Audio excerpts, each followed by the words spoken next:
ऐसा क्या था उस धुएं में जो रोज सोने से पहले मेरी सांस जलाती थी और सारे कमरे में दिखाती थी, और उस धुएं की सुगंध से मैं कैसे बेहोश हो जाती थी, और जब सुबह उठती थी तो मेरे बाल बिखरे और शरीर में बहुत दर्द रहता था।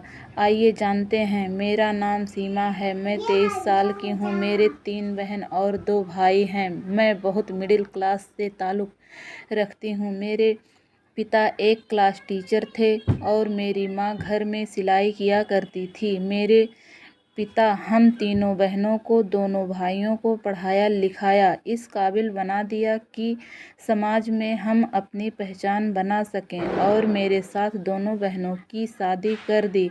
मेरे दोनों भाइयों की भी शादी हो गई। जब मेरी शादी हुई और मैं अपने ससुराल आई तो हमारी ज़िंदगी बहुत खुशहाल चल रही थी।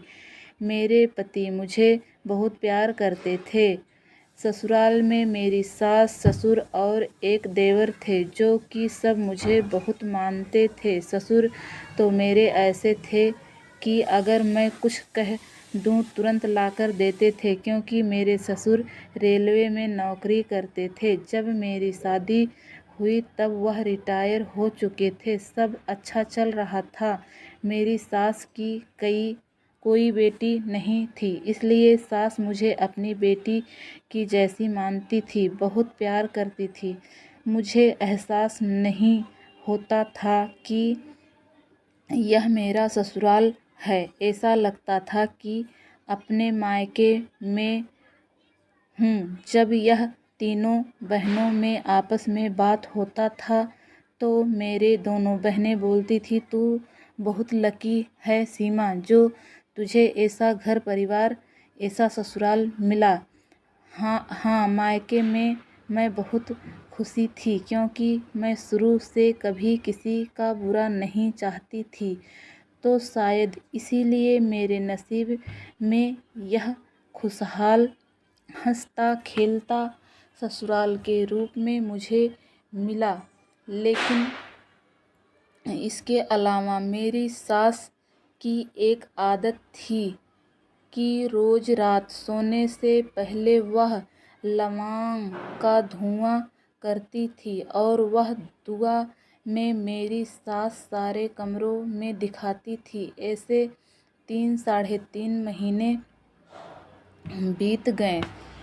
ससुराल में मैं बहुत समझ नहीं पाती थी। मुझे लगता था कि शायद मेरी सास पूजा हो या कोई बाबा ओझा को दिखाए हों जो कि यह करने के लिए बताया हो।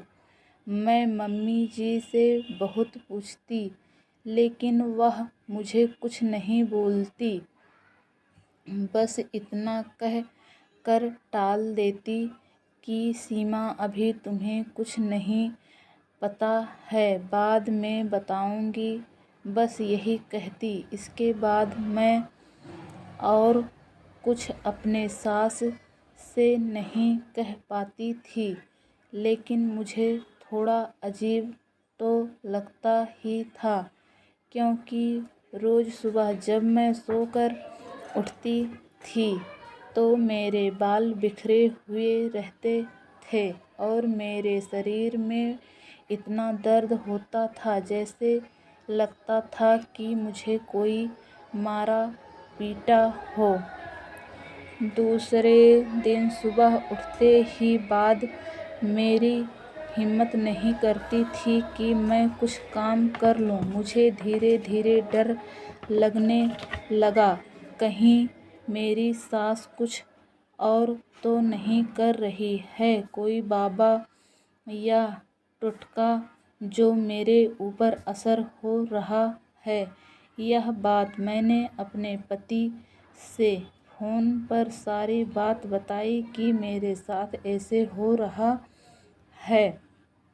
मेरे पति ने बोला, खुल के बताओ क्या हो रहा है। मैंने बताई, रात सोने से पहले मम्मी जी कुछ दुआ जलाती हैं लौंग का और सारे रूम में दिखाती हैं। सोने से पहले जब मैं सुबह उठती हूँ तो मेरे बाल बिखरे हुए रहते हैं और मेरे शरीर में इतना दर्द होता है, मुझसे चला नहीं जाता, मुझे काम करने का मन नहीं करता है। ऐसा तो नहीं कुछ टोना टोटका या कुछ और मेरे साथ हो रहा हो, क्योंकि इसका असर मेरे ऊपर हो रहा है।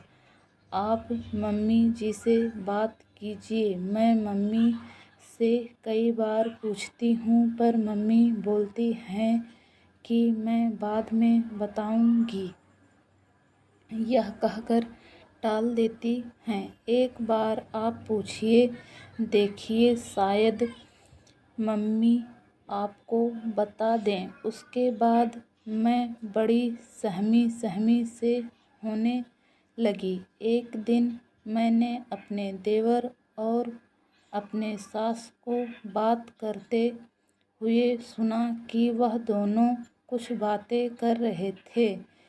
बहुत धीरे धीरे बोल रहे थे, जिसके कारण मैं कुछ सुन पाई, कुछ नहीं सुन पाई थी। लेकिन मुझे शक होने लगा कि शायद मेरी सास और मेरे देवर की कुछ मिली भगत है।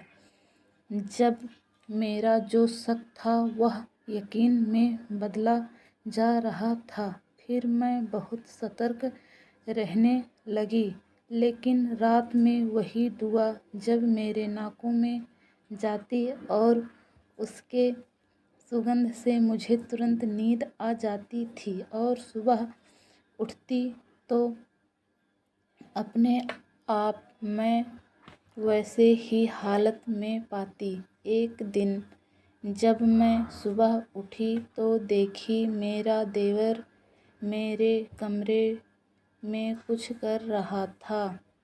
जब मैं आगे से देखती हूँ तो वह तुरंत चला जाता है। उसे दिन इतना डर गई कि मेरे साथ कुछ गलत नहीं हो रहा है, क्योंकि मेरा पति मेरे साथ नहीं रहता है। वह शहर में जॉब करते हैं और बीच बीच में आते थे। मैं घबरा गई और मैं उस दिन अपने मायके चली गई। मायके जाकर मैं अपने पति को फ़ोन पे सारी बात बताई और मेरा पति मुझे समझा रहा था कि ऐसा कुछ नहीं है, तुम खामोखा डर रही हो। लेकिन फिर भी मुझे कुछ विश्वास नहीं हो पा रहा था।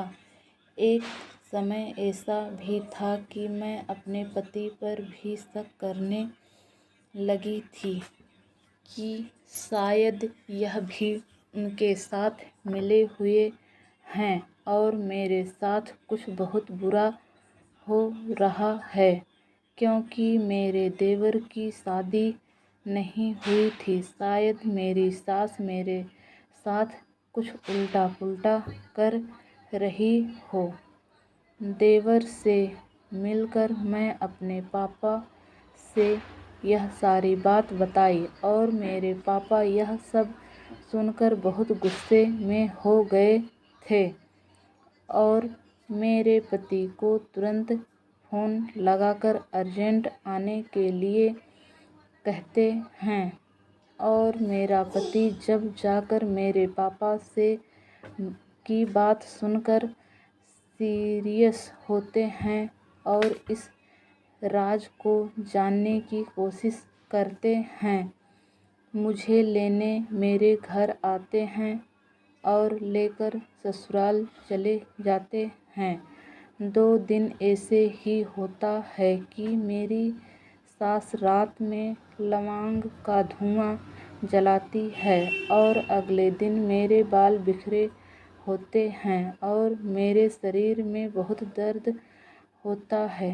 कुछ काम करने का मन नहीं करता।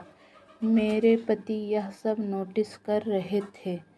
तो फिर एक दिन मम्मी को और देवर को और मुझे बैठाकर समझाते हैं और मम्मी से पूछते हैं कि तुम क्यों करती हो ये सब। तो मम्मी कहती हैं कि घर में कोई भूत प्रेत का साया ना हो, इसलिए मैं लौंग का धुआं जलाती हूँ। क्योंकि मैं बहू तुम्हारी पहली शादी हुई है मेरे बेटे के साथ मेरा बड़ा, और मैं चाहती हूँ कि अभी 3 महीने हुए हैं तुम्हारी शादी और हमारे घर में एक हंसता खेलता किलकारी सुनने को मिले।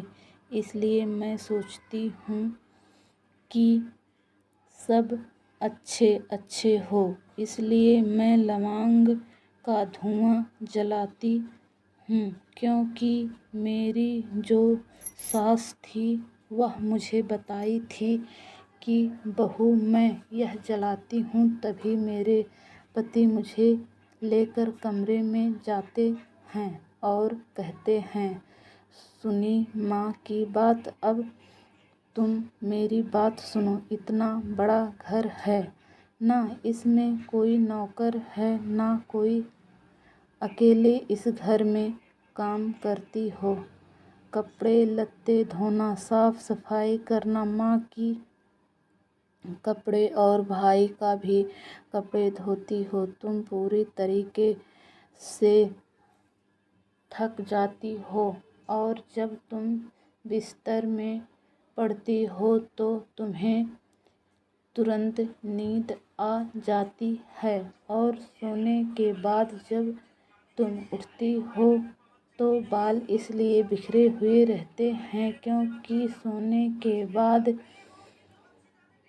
तुम्हें होश नहीं रहता, क्योंकि तुम थकी रहती हो और शरीर इसलिए दर्द करता है क्योंकि जब तुम अगले दिन काम करने करोगी और दूसरे दिन उठोगी तो शरीर अपने आप ही थका थका सा लगेगा, इसलिए तुम आज से काम नहीं करोगी।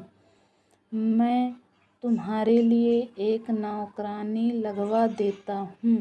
यह मेरे पति जब मुझे ये सारी बात कही तो मुझे इतना सुकून मिला कि मानो मुझे बहुत खुशी मिली और मुझे समझ में आया कि मैं खामोखा डर रही थी। यह मेरी कहानी है। मेरी कहानी आपको कैसी लगी दोस्तों? अच्छी लगी हो तो लाइक कीजिए, सब्सक्राइब कीजिए मेरे चैनल और बेल आइकन